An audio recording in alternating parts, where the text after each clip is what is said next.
Nasabah engkana minasa polisi senato maparentana Sulawesi Selatan, pasala mapak boti mapake sunti lori 3 juta kaju sapin risin dilipuna Indonesia, majeput maparentana pare-pare rilala zaman na dinas PKPK pakasat menasanna mapak boti sunti sisebu kaju saping.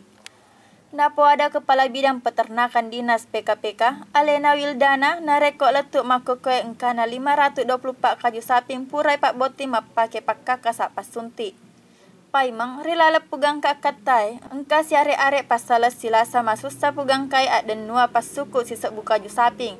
Ia naritu salah sedina makurana teperen pole ripuna sapinge rekok program rip minasa mencaji ada cengen ripas sapinge. Ada beberapa kendala karena pertama waktu kami mulai dari bulan Juni, kemudian sistem peternakan kami khususnya di Pare-Pare ini sistem ekstensifikasi.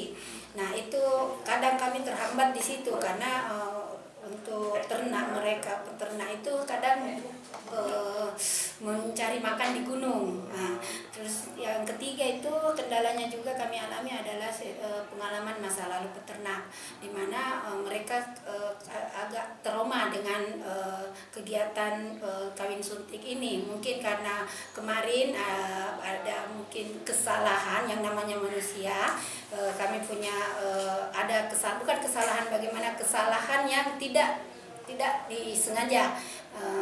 Tidak mungkin karena faktor kesehatan dari ternak itu sendiri, mungkin nanti dijelaskan oleh dokter hewannya. Itu jadi pengalaman masa lalu mereka agak trauma dengan kawin suntik. Sapinya sekarang kami khusus untuk Pare-Pare populasinya 4.200 berapa ya? 4.713 ekor. Nah itu tersebar di beberapa tempat khusus di Pacukiki. Itu apakah sudah termasuk mencapai Bu? Insya Allah kami upayakan dengan kegiatan GBIB ini dan kegiatan IB reguler, saya yakin bisa Pare-Pare bisa capai target. Napakana Sawildana nareko program inseminasi itu ding pas syukur di taunge. Erwin Pare TV mapar pelau risese alat birta.